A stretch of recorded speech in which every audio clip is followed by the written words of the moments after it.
वाली, तूने मेरे पिता दुंदुभि को मारा। अगर तुझ में दम है तो आके मुझसे लड़। मायावी ने क्रोधवश किष्किंधा के राजसभा में वानर राज वाली को खुली चुनौती दी। किष्किंधा के वनांचल में कोहरे में लिपटी हुई उग्रभाटी की गुफा के अंदर वाली और मायावी का भीषण युद्ध चल रहा है। अब ये सिर्फ गुफा नहीं थी, मायावी ने अपनी माया शक्ति से इसे एक समय का द्वार बना दिया था। वाली से युद्ध में जीतना मुश्किल है नहीं, नामुमकिन था, क्योंकि वाली के पास उसके पिता इंद्रदेव के दिया ब्रह्मा जी द्वारा मंत्रपूत स्वर्ण हार था, जिसके कारण जब भी वाली उस हार को पहनकर किसी भी युद्ध करते थे तो उस दुश्मन की आधी शक्ति वाली को मिल जाती थी। इसीलिए मायावी गुफा के अंदर वारंवार समय द्वार खोल के भिन्न भिन्न समय पे जाकर छिपते छिपाते वाली से युद्ध कर रहा था।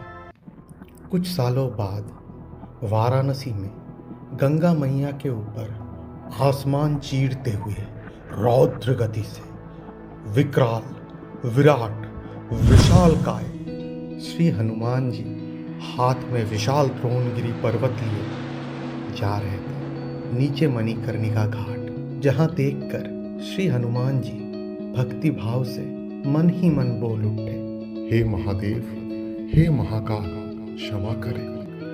आपकी पावन धरती के ऊपर से बिना रुके जा रहा हूँ। लक्ष्मण जी मूर्छित है, समय की पाबंदी है।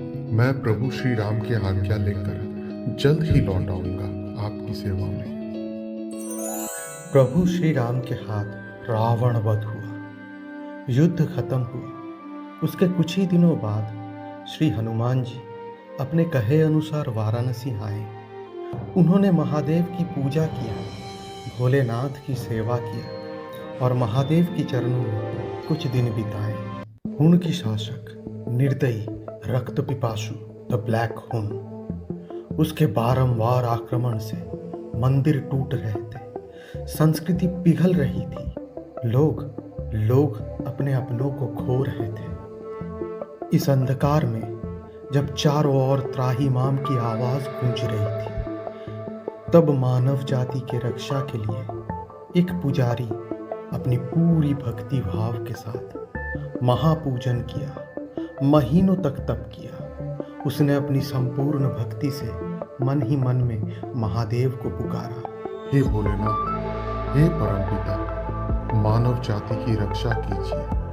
आपकी चरणों में मैं समर्पित हूँ। और तभी आकाशवाणी हुआ, मानव जाति के लिए अपने आप को समर्पण करना मानव जाति के प्रति प्रेम भाव और परमेश्वर के प्रति भक्ति दर्शाता है, जो इस समय पे बहुत ही दुर्लभ है। तेरी तपस्या, तेरी पूजा, तेरी भक्ति ने भोलेनाथ को प्रसन्न किया। यह वही स्थान है जहाँ कभी बजरंग बली ने अपने दिव्य रूप से महादेव का पूजन किया था। इसलिए तेरी वंशज भी श्री राम के परम भक्त होंगे और भोलेनाथ तेरे वंश में सदैव विराजमान होंगे और तेरी हर मनोकामना पूर्ण होगी। तथास्तु। अत्याचार अपनी चरम सीमा पार कर चुकी थी। महादेव की इच्छा से द ब्लैक हुन और उसकी समस्त सेना माँ गंगा की प्रलयकारी बाण में बहकर नष्ट हो गई। आज भी महादेव के कृपा और गंगा मैया के आशीर्वाद से वाराणसी अजर है, अमर है, सुरक्षित है। उन्हीं दिनों एक परिवार को मिला दिव्य वरदान, गंगा मैया की छाया। पीढ़ी दर पीढ़ी ये वंश गुप्त रूप से वाराणसी की रक्षा करता रहा, लोगों का छुपा हुआ रक्षक बनकर। और आधुनिक युग में गंगा मैया की इच्छा से इसी पवित्र वंश की एक संतति मंदाकिनी उस पुरोहित की वंशज रुद्र की दोस्त बनकर उसका और पूरे वाराणसी का सुरक्षा करती है, बिना बताए, बिना पहचाने, बस अपनी धर्म रक्षा की प्रतिज्ञा निभाते हुए। कई बार रुद्र पे आने वाली संकट को मंदाकिनी ने बेअसर किया, जिसकी भनक तक रुद्र को नहीं लगी।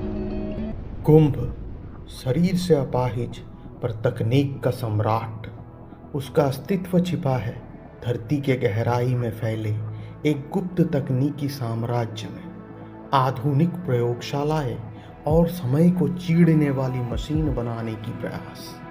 उसका एक ही लक्ष्य, एक ही उद्देश्य, वो रक्त जो भगवान श्री राम के पावन हाथों द्वारा निकली बाण से कुंभकर्ण के शरीर से बहा था। अमर शक्ति जिसे अपने शरीर में इंजेक्ट करते ही कुंभ का पक्षाघात मिट जाएगा और उसके हाथों में आ जाएगी अपरिमित दैत्य समान आसुरी शक्ति। पर उस रक्त तक पहुंचना आसान नहीं, क्योंकि वह समय में बहुत पीछे त्रेता युग में रामायण की वो महायुद्ध भूमि में समय यात्रा की एक ही मार्ग, मृत्यु द्वार, यम द्वार, उसे होके गुजरना। श्वेत द्वीप अंटार्कटिका का वो क्षेत्र जहां रॉश आई सेल्फ के नीचे काल का द्वार, मृत्यु का द्वार छिपा हुआ है, जिसे आज तक कोई नहीं भेद सका। कुंभ के पूर्वज सदियों तक उस द्वार से प्रवेश करना चाहते थे। लक्ष्य वही था, कुंभकर्ण का रक्त, अपरिमित शक्ति, पर हर बार बर्फ ने उन्हें निगल लिया। जहाज जमे, रक्त जम गया, वंश बर्फ में समाधि लेकर सो गया। कुंभ भी गया अपने सैनिकों के साथ, पर नतीजा वही, नाकामी। फिर भी कुंभ नहीं रुका, क्योंकि बहुत अन्वेषण के बाद उसे समझ आ गया, द्वार तकनीक या शक्ति से नहीं खुलेंगे। यह काल का द्वार है, इसे सिर्फ वही खोल सकता है जिसके ऊपर स्वयं महाकाल की कृपा हो। कहते हैं कुछ जन्म साधारण नहीं होते, कुछ जन्म वरदान बनकर उतरते हैं पृथ्वी पर। रुद्र उनमें से ही एक था। वाराणसी की गलियों में रहने वाला एक युवा, जिसे दुनिया बस एक सरल सौम्य लड़का समझती थी। उसकी नसों में बहती थी प्रभु श्री राम की कृपा। उसकी चाल में माता गंगा की संयम और आंखों में नंदी जी का साहस और उनकी धड़कन में परमेश्वर परम पिता महादेव का वरदान छिपा हुआ था। गौशाला में बैलों के संग खेलते हुए उसका स्पर्श एक सामान्य स्पर्श नहीं, वही ऊर्जा है जो कभी 5वीं शताब्दी में महादेव ने उसके वंश को दी थी। रुद्र नहीं जानता कि वही चुना हुआ पुरुष है, जिसे काल चक्र पहचानता है, वही हाथ जो मृत्यु द्वार खोल सकता है, वही आत्मा महाकाल की कृपा से काल भेदी शक्तियों को पार कर सकती है। कुंभ महाकाल की आशीर्वाद प्राप्त मनुष्य की तलाश में पूरी धरती का चक्कर लगा रहा था, क्योंकि उसको मालूम था वही मनुष्य जिसके ऊपर महाकाल की कृपा है, वही काल का द्वार खोल सकता है। अंत में एक दिन वो पहुंचा वाराणसी, महाकाल की धरती, और यहीं उसकी निगाह पड़ी रुद्र पर। कुंभ ने देखा एक जंगली उग्र गरजता हुआ बैल, लोगों के लिए आतंक, पर रुद्र के सामने एक पल में शांत। रुद्र के हाथ के एक इशारे भर से वो हिंसक पशु बच्चों की तरह उसके चारों ओर घूमने लगा, मानो उसे किसी शक्ति ने वश में कर रखी। कुंभ बड़े ही सावधानी से रुद्र का पीछा किया, जैसे रुद्र को पता न चले। रुद्र के ऊपर नजर रखा, तब उसने और देखा, रुद्र गंगा की एक किनारे से दूसरे किनारे तक उफानती धारा के बीच एक ही सांस में तैर कर पार कर जाता है, जैसे जल उसे छूने से पहले विनम्र हो जाए। पूर्णिमा के रात रुद्र शांत खड़ा था, हजारों दिए गंगा मैया में तैर रहे थे। अचानक हवा की तेज झोंके दीप बुझने लगे। तभी रुद्र की नजर पड़ी नदी पर। क्षण भर में हवा रुक गई, बुझी हुई दिया फिर से जल उठी। कुंभ चौंक उठा। उसकी मशीनें, उसकी विज्ञान, उसकी तकनीक सब असफल थे, पर यह बालक सिर्फ अपनी उपस्थिति से प्रकृति को मोड़ रहा था। धीरे धीरे एक बात कुंभ को समझ में आने लगी, ये लड़का साधारण नहीं है, ये अपने नसों में महाकाल की आशीर्वाद का विरासत लिए घूम रहा है। कुंभ के भीतर एक तूफान उठा। यही है काल द्वार की चाबी, वही दिव्य पुरुष जिसके साथ चलकर वो मृत्यु द्वार पार कर सकता है और समय भेद कर कुंभकर्ण की रक्त तक पहुंच सकता है। कुंभ ने अपना असली क्रूर चेहरा छुपाया, मीठा, शांत, विनम्र बना, रुद्र को बहलाया, मनाया, उससे दोस्ती की, मानो उसका सबसे बड़ा शुभाकांक्षी हो। वाराणसी की धरती पर कुंभ को साधुओं से पता चला, जहां कभी वानर राज वाली मायावी राक्षस से युद्ध किया था, उसी गुफा में छुपा है समय का द्वार। लेकिन सच और भी खतरनाक था। उस गुफा में प्रवेश करना लगभग नामुमकिन था। वाली का वंशज के बिना कोई भी जीवित उस गुफा की द्वार से अंदर नहीं जा सकता था। और तभी शुरू हुई एक नई खोज, वाली की वंशज का खोज। धरती के इस कोने से उस कोने तक शुरू हुई उनकी globe trotting, time trotting. Mandakini भी हट करके रुद्र के साथ गई थी। मन ही मन मंदाकिनी को भली भांति यह एहसास थी कि कोई अनहोनी तो होने वाली है, इसलिए मंदाकिनी रुद्र की रक्षा कवच बनकर उसके साथ गई। अचानक एक खबर आई, अफ्रीका की जंगलों में एक वानर ने कोहराम मचा के रखा है। अकेला शेरों से, चीते से, हाथियों से सिर्फ लड़ ही नहीं रहा है बल्कि हरा भी रहा है। रुद्र ने तुरंत समझ लिया ये कोई साधारण वानर नहीं है, ये वाली का वंशज ही है, क्योंकि इतनी पराक्रमी ताकत सिर्फ वाली के खून में ही बहती है। अंधेरी रात, घने जंगल, किलिमांजारो पर्वत की छाया में रुद्र, कुंभ और मंदाकिनी पहुंच गए एक नदी के किनारे। और वहां चांदनी रात के नीचे एक दृश्य जिसने सब कुछ बदल दिया। एक छोटा वानर अकेला जलहस्तियों से युद्ध कर रहा था। बस अब कोई शक नहीं रहा, यही है वानर राज वाली का सच्चा वंशज। वो शक्ति, वो पराक्रम, वही अग्नि। और उसी रात से शुरू हुई भाग्य की असली लड़ाई। वाली का वंशज, उसको वश में करना आसान नहीं था, सरल नहीं था, लेकिन रुद्र की दिव्य आंखों के इशारे ने वाली की वंशज को भी शांत कर दिया और वाली का वंशज चल पड़ा उन लोगों के साथ। उग्र भाटी गुफा के अंधकारमय द्वार पर भाग्य के चारों यात्री खड़े थे। रुद्र, कुंभ, मंदाकिनी और वानर राज वाली का वंशज। वह वानर बिना रुके, बिना डरे, मानो किसी अदृश्य बुलावे से खींचकर गुफा में प्रवेश कर गया। और उसके पीछे रुद्र, कुंभ, मंदाकिनी और कुंभ के कुछ सैनिक सब उस निषिद्ध गुफा के हृदय में उतर गए। अंधेरे में चलते चलते वो उसी स्थान तक पहुंचे जहां कभी भीषण युद्ध हुआ था वाली और मायावी के बीच। वहीं अब आरंभ हुआ महायज्ञ, तंत्र साधना, माता छिन्नमस्ता की आवाहन। जन्म और मृत्यु की अधिष्ठात्री माता छिन्नमस्ता की आराधना अनिवार्य है। उनकी कृपा के बिना एक कदम भी आगे बढ़ना मृत्यु को बुलाने जैसा है, क्योंकि समय द्वार से गुजरते वक्त वह मार्ग काल द्वार बन जाता है, मृत्यु का द्वार, जहां प्रवेश करने वाले क्षण भर में भस्म भी हो सकते हैं। और फिर वो क्षण आया जिसे देखने की सामर्थ्य किसी मृत्यु लोक के जीव में नहीं। प्रकट हुई देवी, भयानक, विकराल माता छिन्नमस्ता। धरती कांप उठी, आसमान फट गया। उसी उथल पुथल में गुफा की छत दरक गई।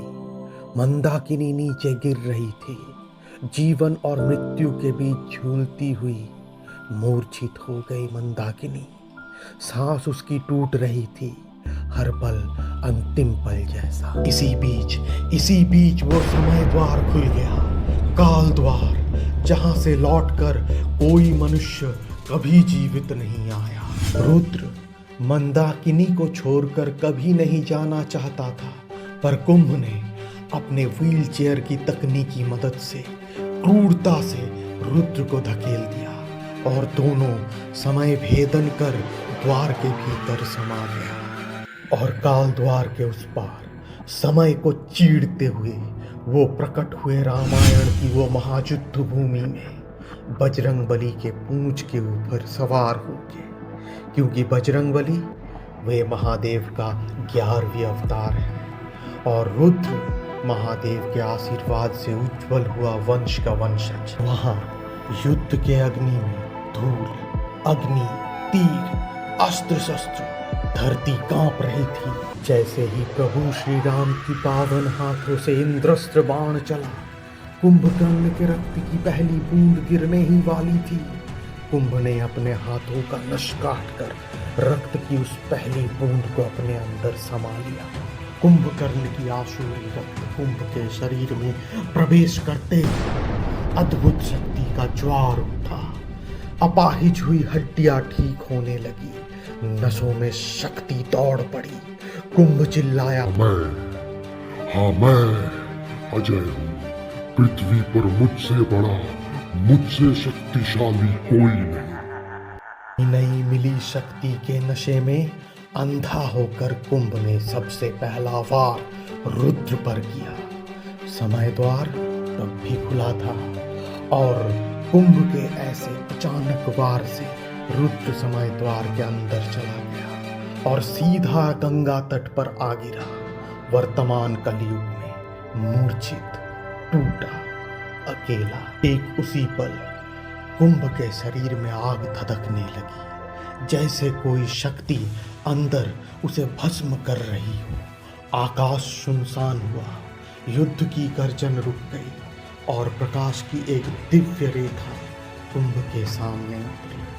वो कोई और नहीं, स्वयं भगवान श्री राम थे। कुंभ कांप गया, स्तब्ध, आश्चर्य से देखने लगा। प्रभु श्री राम अविकल, बिल्कुल रुद्र जैसे दिख रहे थे। प्रभु बोले, ऐसा क्या देख रहा है? भक्त की छवि ही भगवान की छवि होती है। रुद्र की भक्ति तेरे सामने खड़ा है। अब ध्यान से सुन। इतिहास के साथ छेड़छाड़ करके भी तू अब तक बचा रहा, क्योंकि तू रुद्र के साथ था और रुद्र के ऊपर महाकाल की कृपा है। पर तूने अपना काल खुद बुलाया है। शक्ति के नशे में चूर होकर रुद्र को अपने आप से अलग करके अब तेरी बारी है, क्योंकि कलयुग की छाया अगर त्रेता युग में प्रवेश करती है तो उसकी अंत निश्चित है। तेरे पापों का घड़ा पूर्ण हो चुका है, तेरी कथा का अंत शुरू हो चुका है।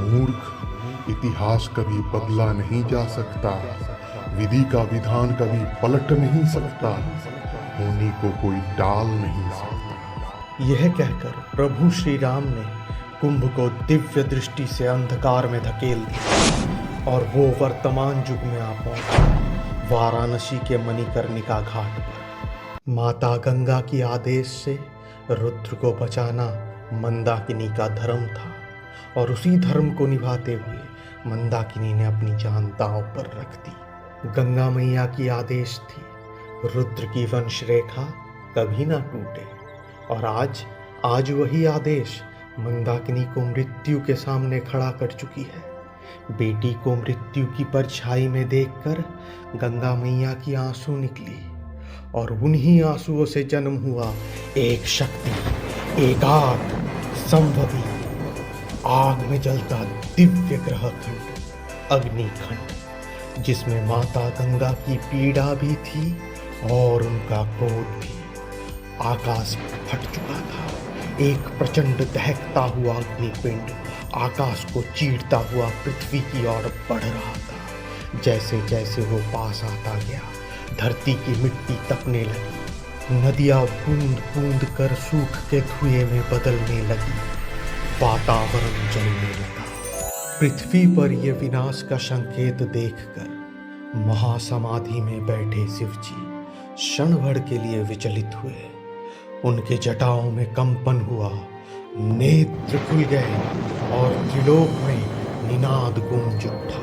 गंगा माता क्रोध में थी, शोक में थी, क्योंकि उनकी अपनी छाया मंदाकिनी मृत्यु की गोद में समा रही थी। भोलेनाथ माता गंगा को शांत किया, करुणा से बोले, देवी शांत हो जाओ। जिस छाया ने युगों तक काशी की रक्षा की वो मेरे रहते नष्ट नहीं हो सकती। उनकी वाणी सुनकर गंगा मैया का प्रलय रूप धीरे धीरे धीमा पड़ने लगा। गंगा मैया का क्रोध शांत हुआ धीरे धीरे, अश्रु थमने लगा धीरे धीरे, और माता के संकेत पर वो धधकता हुआ दानवीय अग्निपिंड दिशा बदलता हुआ आकाश में कहीं दूर अदृश्य हो गया, पृथ्वी को बिना छुए। और फिर परम पिता महाकाल ने नंदी जी को बुलाया। वे बोले, नंदी रुद्र मूर्छित है, उसकी शिराओं में प्राण शक्ति प्रवाहित कर और कुंभ के अंधकार का अंत निश्चित करो। नंदी जी ने महाकाल को प्रणाम किया और अगले ही क्षण आकाश को चीरता एक दैवी तूफान धरती की ओर बढ़ने लगा। उधर शिव जी की आशीर्वाद से मंदाकिनी में भी नए प्राणों का संचार हो चुका था। गंगा मैया के आंचल में मिला दिव्य स्पर्श अब उसके रक्त में युद्ध का संकल्प बनकर दौड़ रहा था। मंदाकिनी, जिसे माता गंगा की छाया कहा जाता था, अब वो बन चुकी थी स्वयं विनाशिनी की प्रतिच्छवि। उधर कुंभकर्ण की रक्त से मिली दैत्य शक्ति में अजय हो चुका था। उसकी भुजाएं पर्वत सी भारी, आवाज तूफान सी प्रचंड और अहंकार मानो समूची वाराणसी को उखाड़ डालने को उतावला हो। वो हंसता है, गरज के कहता है, रुद्र, अब मैं सिर्फ एक मनुष्य नहीं, मैं ही प्रलय हूँ। उसके पीछे उसकी पूरी तकनीकी आर्मी, मशीनरी, हथियार, दैत्याकार योद्धा तैयार। अचानक आकाश फटता है, बादल गरजता है, एक दिव्य प्रकाश उतरता है। नंदी जी, आकाशवाणी होता है, काल के द्वारपाल आज स्वयं पृथ्वी पर उतरे हैं। कुंभ, तेरा अंत यहीं इसी वाराणसी की पावन धरती में लिखा जा चुका है। मणिकर्णिका घाट, वाराणसी। भीषण मणिकर्णिका युद्ध का प्रारंभ। गंगा मैया की क्रोध से नदी सूख चुकी थी। नंदी जी के कदम पड़ते ही मणिकर्णिका घाट की धरती कांप उठती है। वही मूर्छित था रुद्र। नंदी जी उसके पास जाता है और अपनी दैवी स्पर्श से रुद्र के भीतर असीम ब्रह्म शक्ति का संचार कर देता है। उसी पल रुद्र उठ खड़ा होता है। उसकी सांसों में महाकाल का नाद था, उसकी आंखों में नंदी जी का तेज और उसकी धमनियों में गंगा मैया का क्रोध। रुद्र नंदी जी के पीठ पे आरूढ़ हुआ और दोनों बढ़ चले कुंभ की विनाश करने। कुंभ की पहली चोट, धरती दो हिस्सों में फट जाती है। रुद्र की तलवार और नंदी जी का दिव्य खुर वज्र की तरह आगे बढ़ते हैं। धड़ा कांप उठती है। रुद्र हवा में उछलकर कुंभ पर अग्नि धारा जैसे प्रहार करता है और नंदी जी अपनी दैव लीला से कुंभ की हर चाल को फोड़ते हुए आगे बढ़ते हैं। कुंभ की मुक्के वज्र जैसे, लेकिन रुद्र अब सिर्फ मनुष्य नहीं, वो महादेव का क्रोध की जीवित अग्नि थे।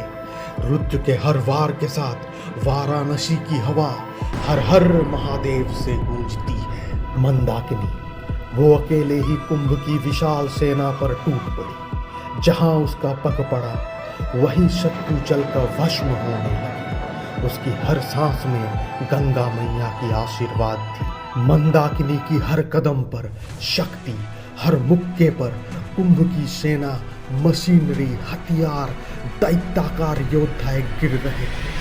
वो स्वयं प्रकृति का तांडव थी।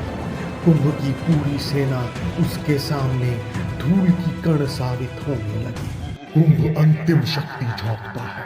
कुंभ फिर हमला करता है। पहाड़, समुद्र, रुद्र आकाश में छलांग लगाकर शिव आशीष से भरे त्रिशूल से कुंभ के हृदय पर मृत्यु घोष प्रहार करता है। कुंभ का दैत्य शरीर मणिकर्णिका की धरा पर गिरता है। क्षण भर के लिए पृथ्वी कांप उठती है, धूल उड़ती है, आकाश शांत हो जाता है। जैसे ही युद्ध समाप्त होता है, मणिकर्णिका से प्रकाश की एक धारा उठती है, मानो स्वयं परम पिता महाकाल इस विजय को देख रहा हो। हवा में गूंजता है, हर हर महादेव। गंगा मैया फिर से प्रवाहित होने लगती है और वाराणसी महादेव की करुणा से फिर से मुस्कुरा उठती है।